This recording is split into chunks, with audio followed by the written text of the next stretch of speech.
Hello students, I'm Dr. Amit Bhatnagar, working as Senior Research Officer in the Department of Agronomy at GB Pant University of Agriculture and Technology, Pantnagar, Uttarakhand. In this lecture, I will explain different type of crops which are categorized under different names. There are different type of crop. In general, we study about cereals like rice, wheat, maize, then pulse crop like chickpea, green gram, black gram. इसी तरह से oil seed crops हैं जिसमें सरसों है, sugar crops, sugar cane, sugar beet, fibre crop, cotton, jute, ये different type की crops को हम स्टडी करते हैं. But there are different type of crops which are known for different names and generally asked in examination and sometimes this names are very confusing. तो मैं आपको बताऊंगा कौन कौन सी क्रॉप्स हैं और उनके क्या एग्जाम्पल्स हैं. तो ये बहुत इंपॉर्टेंट लेक्चर है and this type of crops are generally asked in competitive examinations. तो ये तो आप सबको पता है, cereals, pulse, fibre crop, tuber crop. लेकिन इनके अलावा जो डिफरेंट टाइप ऑफ नेम है, स्पेशल हम जिसको कह सकते हैं, या which are known with different names, जिनको हम डिफरेंट नेम्स कह सकते हैं या स्पेशल पर्पस के लिए होती हैं, उसको आज हम यहाँ डिस्कस करेंगे. So first one is LA crops, avenue crop and riparian crops. So we have to understand the first literary meaning. What is the meaning of these words? LA, avenue and riparian. And the crops grown in the system are known with such type of name. तो पहले हमको समझना होगा कि ये LA क्या होता है, एवेन्यू क्या है और राइपेरियन क्या है. तो देखिए, LA इज ए पैसेज. कोई रास्ता जब बनाया जाता है that is known as LA. एक हमने पेड़ इधर लगा दिया और 5-10 मीटर की दूरी पे दूसरा हमने रो इधर लगा दी, तो the distance between these two tree is known as LA. तो this is a passage formed by shrubs or small trees, and between these two shrubs the crops are grown which are known as LA. So this is known as LA crops. तो LA crops को किन crops को कहेंगे? जो दो trees के रो बनाई गई हो. सपोज एक ट्री की रो ये है, trees are grown in this row, then 5 to 10 meter there is another row, and this space is known as LA. So the crops which are grown in this space is known as LA crops. So the crops which are grown in this space should be shade tolerant, क्योंकि इन trees का क्या रहता है? Shade रहता है. Quick growing, अच्छी growth उसकी होनी चाहिए. एंड जो LA बनाई जाती हैं, जो ट्रीज होते हैं, ये भी बहुत बड़े नहीं होने चाहिए. मल्टीपर्पज ट्री होने चाहिए विच शुड प्रोवाइड फॉडर. जैसे सुबबूल है, उसको यूज़ कर सकते हैं. कैसिया, उसको हम यूज़ कर सकते हैं जो हमको थोड़ा सा फ्यूल भी दे. तो such type of trees are grown and the crops grown in this space known as LA crops. तो हम इसमें कोई शॉर्ट ड्यूरेशन लेग्यूम क्रॉप्स को ले सकते हैं और we can grow any other crop. Such crops are known as LA crop. तो यहाँ objective of LA cropping is soil conservation and soil fertility enrichment. So these tree generally are of leguminous nature, so they contribute in organic matter and nitrogen content. So इसका objective ये भी रहता है कि soil fertility भी enrich हो and control of soil erosion. Then avenue का जो मीनिंग है, एवेन्यू का मतलब रास्ता है.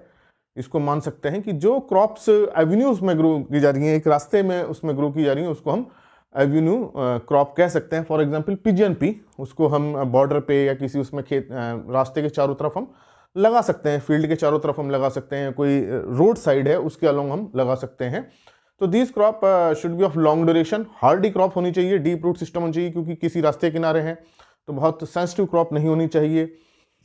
थोड़ा सा इसका रूट सिस्टम भी डीप होना चाहिए ताकि वो मॉइस्चर ले सके, क्योंकि इसमें बहुत इरीगेशन हम नहीं कर पाएंगे, फील्ड क्रॉप्स की तरह कल्टीवेट नहीं कर पाते हैं. So these crops are known as avenue crop. Then riparian crops. Riparian का मतलब हमें समझना होगा. राइपेरियन मीन्स वेटलैंड और रिवर बैंक. नदी का किनारा हो या कोई गीली जगह हो जहाँ पानी भरा रहता हो, that is known as riparian crops. तो such crops are aquatic in nature, भी वो नदी के किनारे उगाई जा रही हैं. So these crops are grown along the irrigation channel, drainage channel. तो in general when we supply the water through irrigation channels, तो उस एरिया के चारों तरफ क्या रहता है? पानी ज़्यादा रहता है.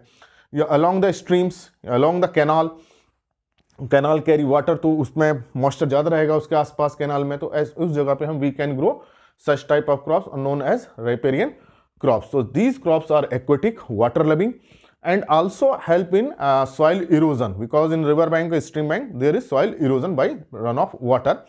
तो ऐसी क्रॉप्स का कैरेक्टरिस्टिक क्या होना चाहिए कि कोई श्रब भी हो सकता है जो मल्टीपर्पज़ हो, ट्री हो सकते हैं multipurpose, and crop which provide fodder. तो जनरली ये ग्रेन क्रॉप्स नहीं होती हैं बिकॉज दीज आर एक्विटिक। तो कोई हम ग्रास को उगा सकते हैं, and very good example is para grass and other fodder grass. So these are the difference between LA, avenue and riparian crops. Then augmenting and nurse crop. Augment means to increase the value. Then it is known as augment. किस चीज की value को बढ़ा देना, वो that is known as augmenting. Nurse means nourishment. So here the difference between augmenting means increasing the yield and productivity, and nurse means providing the nourishment, providing the support. So augmenting crops are those crops which increases the yield, productivity and quality of other crop, known as augmenting crop. For example, in Barsim forage crop, if mustard is sown, then this mustard increases the yield, dry matter yield, forage yield, and also increases the quality. So this is the augmenting cropping. And another example is forage maize. In forage maize, soybean is intercrop, and this soybean increases the protein quality. So this is known as augmenting crop, which crop increase the value of other crop with respect to yield and quality. तो जैसे मैंने बहुत अच्छा example बताया, बरसीम में हम mustard को डालते हैं, सरसों को, तो बरसीम की यील्ड भी बढ़ती है और फॉरेज की टोटल यील्ड बढ़ती है और क्वालिटी भी बढ़ती है. Nuts crop provide the nourishment, provide the support by nitrogen fixation से भी नरिशमेंट कर सकते हैं, या providing if crop as climbing nature, trailing nature है, जैसे काउपी है ट्रेलिंग नेचर है, या मूंग बीन है उसकी ट्रेलिंग नेचर है, प्लांट पे चढ़ता है, या टमाटर है, टमाटर भी जो लंबे पौधे होते हैं उसको सपोर्ट चाहिए होता है. So such type of crops provide the support. For example sorghum plus cowpea, तो sorghum provide support for the cowpea for trailing, उसको काउपी को चढ़ने के लिए सपोर्ट करता है. तो ये एक सिस्टम है जिसमें एक क्रॉप दूसरे क्रॉप को सपोर्ट करती है, उसको नरिशमेंट करके उसके चढ़ने में, उसकी ग्रोथ में, उसकी जो प्लांट हाइट है उसको सपोर्ट करती है. This is known as nuts crop. तो ये आपको समझ में आ गया कि नट्स क्रॉप क्या करेंगे, सपोर्ट प्रोवाइड करेगा. यहाँ ऑगमेंटिंग में उसकी यील्ड इंक्रीज करेंगी, nourishment in support in growth. यहाँ क्या है ऑगमेंटिंग में, increase the yield and quality of other crop. Then border, barrier and guard crop. The name, there are 3 name but meaning is same, border, barrier and guard crop. तो border खेत के चारों तरफ हम कोई क्रॉप लगाएं, and objective is used as a barrier, रोकने के लिए, एज ए गार्ड, उसको रोकने के लिए. So such crops are known as barrier crop और बॉर्डर क्रॉप और गार्ड क्रॉप. तो objective is to prevent the entry of wild animal. एक बैरियर लगा दिया जाता है वाइल्ड एनिमल को रोके, या स्मॉल एनिमल्स को चेक करने के लिए, या बाहर कोई दूसरी एंट्री को चेक करने के लिए. फॉर एग्जाम्पल ये कोई फील्ड है और इस फील्ड के चारों तरफ हम कोई क्रॉप लगा दें, क्योंकि कोई एंट्री कोई रुक जाए उससे, चाहे उसको बोलेंगे हम बॉर्डर क्रॉप. तो these crops are generally long, height is more and thorny, उसमें कांटे भी हो सकते हैं. Dense growing crop, so that it prevent the entry of small animal and wild animal. For example safflower around any legume crop, chickpea. तो safflower में कांटे होते हैं, बड़ी क्रॉप होती है, उसको हम खेत के चारों तरफ लगा दें तो जो दूसरे एनिमल्स की एंट्री इस फील्ड में नहीं हो पाएगी. इस तरह से हम डेंस क्रॉपिंग कर सकते हैं मेज के चारों तरफ, सेसबेनिया की ग्रीन मैन्यूरिंग के ऑब्जेक्टिव से ना करें. ढैंचा जो होता है, ढैंचा बहुत तेजी से ग्रो करता है, डेंस हम उसकी सोइंग कर दें मेज के चारों तरफ. हमने यहाँ मेज लगा दिया और चारों तरफ हम सेसबेनिया लगा दें तो उसके अंदर सियार, गीदड़ या इस तरह के कोई एनिमल एंट्री नहीं कर पाते. This is known as border और barrier guard to prevent the entry of small animals. Then break crop. Break crop are those crop which break the continuity of weeds, insect, disease in a particular cropping system. कि कोई cropping system adopt कर रहे हैं, उसके अंदर जो diseases आ रही हैं, वीड्स आ रही हैं, उसको कंटिन्यूटी को ब्रेक कर दे, तोड़ दे. For example in rice wheat cropping system, it is a very popular cropping system in north western plain zone, Punjab, Haryana, UP, Bihar, इसमें बहुत प्रिवलेंट है rice wheat cropping system. And Phalaris minor की प्रॉब्लम किस में है, वीट में आ रही है, काइनोकुलवा की प्रॉब्लम राइस में आ रही है, देन रस्ट की प्रॉब्लम वीट में है. तो इसी तरह से जो राइस वीट क्रॉपिंग सिस्टम में बहुत प्रॉब्लम्स हैं, but this system is followed by many farmers. तो अगर इसके जो वीड्स हैं उसकी कंटिन्यूटी को तोड़ने के लिए हम कोई क्रॉप बीच में इंट्रोड्यूस कर दें, that is known as break crop, because it disturb the ecology of this that cropping system.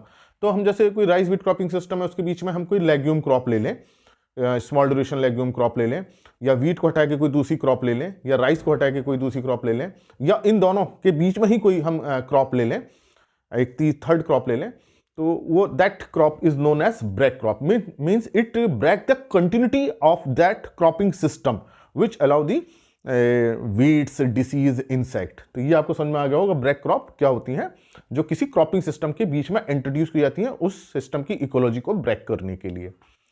Then trap crop और डिकॉय क्रॉप।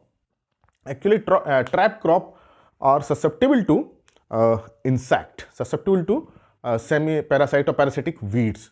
तो ये क्रॉप में डिसीज आती हैं या इंसेक्ट्स आते हैं ज़्यादा, और या पैरासिटिक वीड्स हैं उनका अटैक ज़्यादा होता है। तो ये क्रॉप्स क्या करते हैं, इन क्रॉप्स को हमने माना मेन फील्ड है उसके बाहर चारों तरफ लगा देते हैं या उस क्रॉप के साथ लगा देते हैं। तो अब ट्रैप क्रॉप में क्या है, ट्रैप क्रॉप में भी इंसेक्ट आएगा, तो वो जो मेन क्रॉप है उस पर इंसेक्ट ज़्यादा नहीं आ पाएगा, ट्रैप क्रॉप पे ज़्यादा चला जाएगा, फिर उस क्रॉप को हम डिस्ट्रॉय कर देते हैं बाय केमिकल्स और बाय टिलेज। तो ये होती हैं ट्रैप क्रॉप, जो main which are grown either with the main crop as a intercrop और outside the field, at outer border, so that disease infection is more, insect infestation is more, और अगर कोई parasite है तो उसका भी attack उस crop पे हो जाएगा। फॉर एग्जाम्पल जैसे कि नेपियर ग्रास है, नेपियर ग्रास में अटैक फॉल आर्मी वर्म का भी है, स्टेम बोरर का भी है। तो अगर हम नेपियर ग्रास को मेज में अंदर लगाएं और नेपियर ग्रास को चारों तरफ लगाएं तो फॉल आर्मी वर्म का, स्टेम बोरर का अटैक कहाँ होगा, इस नेपियर ग्रास पे होगा, और फिर हम उसको केमिकल से कर देंगे। या डेस्मोडियम को हम बीच में लगा दें मेज के तो उसमें बोरर का अटैक ज़्यादा होगा। इस तरह से मैरीगोल्ड है, मैरीगोल्ड को लगाया जाता है हेलियोथेस के लिए, या कॉटन में भिंडी को लगाया जाता है, तो जो वॉलवर्म है वो भिंडी पे ज़्यादा अटैक करता है, कॉटन पे कम अटैक करता है। These crops are known as trap और decoy crop. Then cash crop, the objective is totally to sell the crop, these are not use for home purpose. अपना फार्मर अपने घर के लिए यूज नहीं करता है, it is totally for sale, for market. For example jute, अब jute को तो घर में यूज करेंगे नहीं, उसको बाजार में बेचने के लिए। कॉटन, कॉटन कैश क्रॉप है, and sugar cane cash crop. तो which are main objective is to earn the money, not for home purpose. Main objective इसका है कैश लेना, उसको बेच करके मनी लेना, कैश लेना, और कोई इसका ऑब्जेक्टिव नहीं होता, known as cash crop. Then commercial crops, nowadays many crops are grown as a commercial scale. These crops are grown for market. ये क्रॉप भी मार्केट के लिए है, लेकिन ये कमर्शियल क्रॉप में क्या है, फार्मर इसको लार्ज स्केल पे ग्रो करता है, होम पर्पज में तो लेता है, लेकिन इसका मेन ऑब्जेक्टिव बाजार में बेचना है। यहाँ जो कैश क्रॉप होती है घर में इसमें यूज नहीं करते हैं इसको, क्योंकि ये जनरली नॉन फूड क्रॉप होती हैं, और या उसको हम फूड में नहीं यूज कर पाते हैं, जैसे कॉटन है, जूट है, शुगर केन है। या कमर्शियल क्रॉप में जैसे वीट है, वीट इस कमर्शियल क्रॉप को ग्रो कर सकता है फार्मर, लार्ज स्केल पे कर रहा है, उसका ऑब्जेक्टिव यही हो कि मुझे इसका बेचना है। राइस को कर सकता है, राइस को घर में भी यूज कर सकते हैं और मार्केट पर्पस के भी कर सकते हैं। If crop is grown for market purpose और for sale purpose, then it is known as commercial crop. तो ये difference, it is a difference between cash and commercial. Commercial crop को अपने घर के लिए भी यूज कर सकता है, लेकिन कैश को तो वो बेचेगा ही मार्केट में, उसको रखना नहीं है घर में। यहाँ पे उसको अपने farmers can use for their own purpose. तो आजकल जो बड़े फार्मर हैं वो कमर्शियल क्रॉपिंग कर रहे हैं, राइस, वीट, मेज, सोरगम जो भी ग्रो कर रहे हैं वो कमर्शियल स्केल पे कर रहे हैं, मतलब उसको बाजार में बेचने के लिए कर रहे हैं, अपने घर के पर्पस के लिए नहीं कर रहे हैं। हालांकि इन क्रॉप्स को घर में यूज किया जा सकता है। देन कैच क्रॉप और कंटिजेंट क्रॉप। कैच क्रॉप और contingent crops are those crop, these are grown when main crop is fail. कि किसी सीजन में कोई फेल हो गया, माने कि हमने राइस लगाया and there is a drought, dry spell and rice crop fail. अब उस सीजन में अब क्या करें, कोई दूसरी क्रॉप नहीं मिलती, तो अब सीजन भी निकला जा रहा है, and this time we can grow another crop which can be grown in that particular season. तो short duration pulse crop can be grown, for example cowpea can be grown, moong bean, urad bean, and these crop are known as catch. Catch क्यों बोला जाता है इनको, क्योंकि जो season है उसमें उस सीजन को कैच कर ले, मतलब उस सीजन में ग्रो हो जाए, नहीं तो सीजन निकल जाएगा फिर क्रॉप ग्रो नहीं हो पाएगी। And this practice is known as contingent practice. Contingent ये प्रैक्टिस है कि कोई हम पे कोई एबरेंट वेदर कंडीशन है और and then crop fails, then grow another profitable crop, that is known as contingent cropping. तो रिस्क को कवर करने जो रिस्क आ जाता है उसको पूरा करने के लिए crop, that is contingent crop. So catch crop and contingent crop are similar. तो ऑब्जेक्टिव क्या है, मेन क्रॉप जब फेल होती है उसके बाद ही हम कोई दूसरी क्रॉप को ग्रो करें उसकी जगह। वो क्रॉप अब ग्रो नहीं हो सकती मेन क्रॉप, क्योंकि उसका सीजन निकल चुका है, लेकिन खरीफ सीजन की लेंथ बाकी है। तो उस टाइम पे फॉर एग्जांपल राइस हमने बोया जून में और ड्राई स्पेल आ गया जुलाई में और डैमेज हो गया, अब अगस्त में हम राइस को नहीं बो सकते। ऐसे टाइम पे in month of August we can grow moong bean and urad bean and cowpea. तो वो सीजन कैच हो गया, हमने उसको उस सीजन को यूटिलाइज कर लिया। Then cleaning crop, cleaning crops are those crops which require frequent intercultivation. For example, maize, earthing is required. Potato, earthing is required. So these crop require frequent intercultivation, require earthing. तो these crop, ऐसी crops का होता है residue field में रहेगा ही नहीं, क्योंकि हम अर्थिंग करेंगे सब मिट्टी में दब जाएगा। So these crops are known as cleaning crop. लेकिन ऐसे क्रॉप जब when we go for intercultivation soil erosion increases. तो these crop require frequent intercultivation and field remain clean, क्योंकि कोई रेजिड्यू रहता ही नहीं है, अर्थिंग के समय वो मिट्टी में दब जाता है। देन फाउलिंग क्रॉप, देखिए फाउल माने तो वैसे गलत होता है, तो फाउलिंग क्रॉप का मतलब क्या है, क्या गलत हो रहा है इन क्रॉप्स के साथ? Because these crops allow the infestation of weed या इन्फेक्शन ऑफ डिसीज। तो ऐसी क्रॉप को ग्रो करने से डिसीजेस बढ़ जाती हैं, वीड्स बढ़ जाते हैं। For example in direct seeded rice there is more infestation of weeds. तो जहां डायरेक्ट सीडेड राइस होता है वहां वीड्स की प्रॉब्लम ज्यादा आ जाएगी। So these crops are known as fouling crops. Then cover crop, mulch crop and smother crop. Examples in all these three category are same, चाहे कवर क्रॉप है, mulch है, smother. Example is moong bean, urad bean and cowpea, groundnuts. ये जो crop है ये इसी में category में आती है, but objective is different. In cover crop the objective is to cover the soil so that erosion is reduced. तो यहां ऑब्जेक्टिव क्या है? सॉइल इरोजन को रिड्यूस करना है। In case of mulch crop, objective is to conserve the soil moisture and crop act as a mulch, living mulch. And in smoother crop, the objective is to smoother, to suppress the weeds. तो देखिए यहां तीनों के objective अलग हैं। Cover crop to check the erosion, mulch to conserve the moisture and smother to suppress और the growth of weeds. And moong bean, urad bean, cowpea, ये जो क्रॉप है लेग्यूम, शॉर्ट ड्यूरेशन, जिनकी कैनोपी डेंस होती है, fast growing, they act as a cover crop, mulch crop and smother crop. तो तीनों के एग्जाम्पल एक ही हैं, लेकिन उनका पर्पस सबका अलग अलग है। Then complementary crops are these two crops which help each other to increase the yield. When this grown as an intercrop in association, they help to each other. For example, sorghum plus PGNP. तो यहाँ sorghum क्या करता है? SCN secrete करता है, जिससे कि wilt का इंसिडेंस PGNP में कम होता है, and PGNP fix nitrogen which help in sorghum. So this is the example of complementary cropping. And other is maize plus mung bean, maize plus urd bean. maize support maize की yield बढ़ती है और उसमें हम resource को हम use कर सकते हैं। तो दिस इज कॉम्प्लीमेंट्री क्रॉपिंग। हालांकि मेज प्लस मूंग बीन में मेज को तो एडवांटेज होता है, मूंग बीन उड़द बीन को नहीं होता है। तो ये बहुत अच्छा एग्जांपल वैसे तो नहीं है, लेकिन जो सॉर्गम प्लस पीजीएनपी का बहुत अच्छा एग्जांपल इज कॉम्प्लीमेंट्री। मेज प्लस मूंग बीन, इसमें यहाँ यदि हम एग्जाम्पल लेंगे तो मेज को बेनिफिट होगा, मूंग बीन को नहीं हो पा रहा है। And in case of supplementary, दोनों ही क्रॉप जो ग्रो करती हैं विदाउट अफेक्टिंग ईच अदर, कोई ना तो किसी पर पॉजिटिव इफेक्ट आता है ना कोई नेगेटिव इफेक्ट आता है। हाँ, हालांकि एक क्रॉप को थोड़ा सा एडवांटेज हो सकता है। तो यहाँ तो ना तो कॉम्प्लीमेंट्री क्रॉप होती है ना वो कॉम्पिटिटिव क्रॉप्स होती हैं। फॉर एग्जाम्पल जैसे कि हम मेज में हम कोई कुकर बीट्स को ग्रो कर लें, खीरे को ग्रो कर लें, तो कुकर बीट्स कोई इफेक्ट नहीं करता मेज पे, और मेज का कुकर बीट्स पे कोई एडवर्स इफेक्ट नहीं आता है। This is known as supplementary cropping. हालांकि इस सप्लीमेंट्री में एक क्रॉप को थोड़ा एडवांटेज मिल सकता है, लेकिन कॉम्प्लीमेंट्री में दोनों को ही एडवांटेज मिलता है। यहाँ सप्लीमेंट्री में या तो एक को मिलेगा या दोनों क्रॉप को कोई एडवांटेज नहीं मिलेगा, अपना नॉर्मल ग्रो करेंगी। या हम कह सकते हैं कि जीरो कंपटीशन हो सकता है सप्लीमेंट्री में। And in case of competitive crop, both compete each other for resources. तो जैसे सीरियल प्लस सीरियल, मेज प्लस सॉर्गम है, तो ये कॉम्पिटिटिव क्रॉप्स हैं। Then exhaustive crops are those crops which exhaust the soil fertility. When grown in the field, they exhaust the moisture, they absorb the nutrients. तो ऐसे case में इन exhaustive crops में soil fertility becomes poor. So these crops are known as exhaustive crops. So these are quick growing, fast growing, huge biomass and absorb the more moisture and nutrients. So soil fertility is poor. Nutrient content of soil become poor after growing of these crop. For example, मेज बहुत अच्छा example है exhaustive crop का। बहुत तेजी से मेज grow करता है और बहुत सारे न्यूट्रिएंट्स को एब्जॉर्ब कर लेता है। Sorghum is also exhaustive crop. Then restorative crops are those crop which enrich the soil fertility, जो रिस्टोर कर दें, एमेलियोरेशन कर दें, सॉइल में हेल्प करें, उसकी प्रोडक्टिविटी को इंक्रीज करने में, फर्टिलिटी को इनरिच करें। फॉर एग्जांपल ये तो आप जानते होंगे रिस्टोरेटिव अब कौन सी क्रॉप्स होंगी, pulse crop, legumes crop, because they fix the atmospheric nitrogen. तो pulse crops are restorative crop. तो moong bean, urad bean, groundnut, जो भी हम पल्स क्रॉप करा रहे हैं, क्योंकि वो ऑर्गेनिक मैटर तो ऐड करेंगी through leaf fall and they fix the nitrogens, that's why enrich the soil fertility. तो exhaustive crop का आप एग्जाम्पल याद रखें, मेज and sorghum.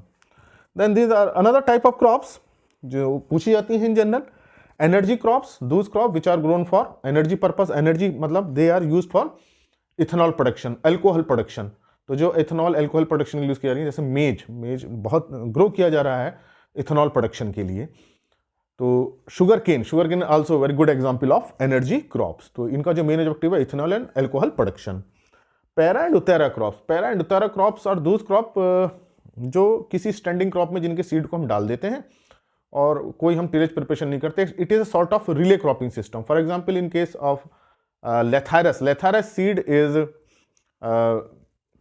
Broadcasted in rice field 10 to 12 और 14 डेज बिफोर इट्स हार्वेस्टिंग। तो धान के खेत में जब धान को हार्वेस्ट करना होता है उससे 10, 12, 13 दिन पहले लेथारस का सीड डाल दिया जाता है, बिखेर दिया जाता है खेत में ऐसी डायरेक्टली। तो जो रेजिडुअल मॉइस्चर होता है उससे वो लेथारस ग्रो कर जाता है। This system is known as paira और उतेरा। तो this is very common in case of lathyrus. बहुत अच्छा एग्जाम्पल है, generally it is asked in examination, lathyrus in standing rice. And ये पैरा उतेरा सिस्टम को हम रिले क्रॉपिंग सिस्टम भी कह सकते हैं, because in relay cropping system succeeding crop is sown before harvesting of preceding crop. मतलब पहली क्रॉप अभी कटी नहीं है, उससे पहले उसके अंदर दूसरी क्रॉप को बो दिया गया है। देन ट्रक क्रॉप, दूस क्रॉप विच रिक्वायर ट्रक। अब ट्रक की क्यों जरूरत हो रही है इन क्रॉप्स को, क्योंकि they are immediately sold in the market, इनको तुरंत बाजार में बेचा जाता है इनकी हार्वेस्टिंग के तुरंत बाद। तो दीज आर वेजिटेबल क्रॉप्स। तो ये वेजिटेबल क्रॉप्स हैं, जैसे भिंडी है, पालक है, मेथी है, धनिया है, इसको तुरंत काट करके बेचना पड़ेगा, अदरवाइज क्वालिटी डिटोरेटेड, उनकी क्वालिटी डिटोरेट हो जाती है। तो जहां इनको ग्रो किया गया है तुरंत उसको शहर में बेच दिया जाता है। So they require trucks, known as truck crops. तो ये जनरली कौन सी हैं, वेजिटेबल्स हैं। Then ware crops require ware house for storage. तो इन क्रॉप्स को हार्वेस्ट के बाद स्टोर कर लिया जाता है, फिर उसको बाद में फ्यूचर में सेल किया जाता है। तो इनके लिए वेयर हाउस की जरूरत होती है, स्टोर हाउस की जरूरत पड़ती है। फॉर एग्जाम्पल पोटैटो को हार्वेस्ट करने के बाद वेयर हाउस में रख दिया जाता है, उसके बाद उसको बेचा जाता है। तो यहाँ जो है वेयर हाउस का एग्जाम्पल क्या है, पोटैटो, बहुत अच्छा इसका एग्जाम्पल है। ओनियन भी वेयर क्रॉप्स में हम मान सकते हैं, क्योंकि ओनियन का हार्वेस्टिंग बाद उसको स्टोर कर लिया जाता है, उसके बाद में बेचा जाता है। तो वो क्रॉप्स जिनको स्टोर कर लिया जाए और स्पेशल पर्पज उनका स्टोर करने का है कि बाद में फ्यूचर में बेचा जाएगा, तब तक उसको स्टोर वेयर हाउस में रखा जाता है, known as ware crops. Then dredge corn, देखिए एक टर्म है ये dredge corn. When two cereal crops are grown together known as dredge corn, जब दो सीरियल क्रॉप्स को एक साथ ग्रो किया जाए, जैसे ओट प्लस बार्ले। तो यहाँ ऑब्जेक्टिव क्या है, जनरली फॉडर क्रॉप्स के लिए इसको ग्रो करते हैं, ग्रेन के लिए नहीं करते हैं। तो oat plus barley is good example of dredge corn. अब लेकिन कॉर्न का मतलब मेज होता है, इस बात को ध्यान रखें, कॉर्न का मतलब मेज है। यहाँ कॉर्न अगर हम सिंपल करेंगे, कॉर्न मीन्स मेज, and it is generally used, corn word is generally used in US, Australia and Canada. तो हमारे वहाँ मेज बोलते हैं, लेकिन यूएस, कनाडा, ऑस्ट्रेलिया में इसको कॉर्न बोलते हैं। Dredge corn means two cereals grown together, dredge corn. Then ley crops it is grown for pasture, for forage, pasture के लिए, लाइव स्टॉक फीड के लिए ग्रो किया जाता है। Serial plus serial and grasses, जो ग्रासेस हैं और लेग्यूम्स हैं, उनके रोटेशन को फॉलो किया जाता है इन ley crops. Objective is to feed the animal. Generally it is use in pastures, जो बड़े बड़े पास्चर्स होते हैं कंट्री में, उनकी स्पेशली इसको कल्टीवेशन किया जाता है। तो ऑब्जेक्टिव क्या है इसमें, देखिए सीरियल है, ग्रासेस हैं, उनके साथ लेग्यूम्स है, तो फर्टिलिटी भी रिस्टोर होती है और लाइव स्टॉक को न्यूट्रिटिव फॉडर भी मिलता है। तो ley crops are the rotation of grasses and legumes, generally for feeding of animal. Then erosion permitting and erosion resisting crops. So those crop which permit the erosion when grow. तो जब इन crops को grow किया जाता है तो erosion बढ़ता है soil में। क्यों बढ़ता है, क्योंकि they require frequent intercultivation. For example maize, जैसे मैंने ये मेज में आपको बताया था, क्लीनिंग क्रॉप होती है, इंटरकल्टिवेशन की जरूरत होती है। जब इंटरकल्टिवेशन करेंगे, अर्थिंग करेंगे, तो सॉइल एक्सपोज होगी, तो इरोजन ज्यादा होगा। तो these are wide space crop and require frequent intercultivation, earthing etcetera. so known as erosion permitting crop. While in erosion resisting crop, they reduce the erosion, close spacing, more foliage, deep root system and resist this soil erosion. तो generally कौन सी crop है? Cover crops हैं generally. Erosion resisting crop means legume pulses, moong bean है, urad been है, cowpea है, ये क्या है? इरोजन को कम करती हैं, क्योंकि जब इनको ग्रो करेंगे तो ये पास पास रहेंगी, इसमें इंटरकल्टिवेशन करने की जरूरत नहीं होती है, तो soil erosion is reduced. So this is the example of erosion permitting maize, बहुत अच्छा एग्जांपल है. And erosion resisting crop pulse crop, moong bean, urad bean, cowpea. So this was about the different type of और special type of crops generally asked in examination. तो ये आपको समझ में आ गया होगा कि क्रॉप कौन कौन सी हैं. अब आपको एले और एवेन्यू में समझ में आ गया हो. एवेन्यू मतलब रास्ता होता है, तो रास्ते के चारों तरफ उगाए जाएं, चारों तरफ रोड साइड के अलोंग उगा दिए जाएं इन क्रॉप्स को. बहुत अच्छा एग्जाम्पल इसका अरहर है, जैसे मैंने आपको बताया, लगा दीजिए 10-12 महीने में अरहर आती रहेगी रोड साइड को. Riparian crops along the drainage channel, irrigation channel, जहां पानी भरा रहता है. एले मैंने आपको बताया बनाई जाती हैं. एगुमेंटिंग क्या करती हैं? प्रोडक्टिविटी एंड न्यूट्रेंट की क्वालिटी को generally these are grown in fodder crops. Nuts crop provide the protection, nourishment, support.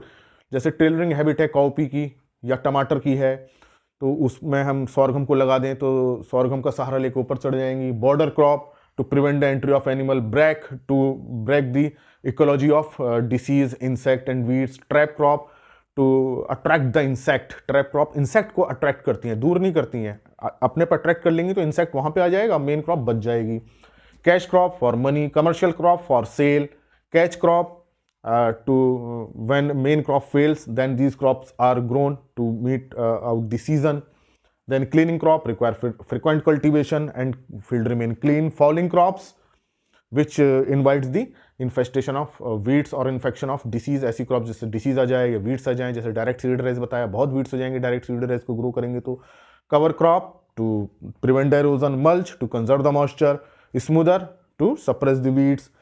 Complementary, both crops are benefited. Supplementary, only one crop is benefited or neither crop is benefited. Competitive, both yield of both crop is reduced. Exhaustive, which absorb more nutrients. Restorative, which enrich the fertility. Energy crop, ethanol production, alcohol production. Para, it is sort of relay cropping system and it is particularly used for lathyrus in rice. Truck crop, which are immediately sold in market.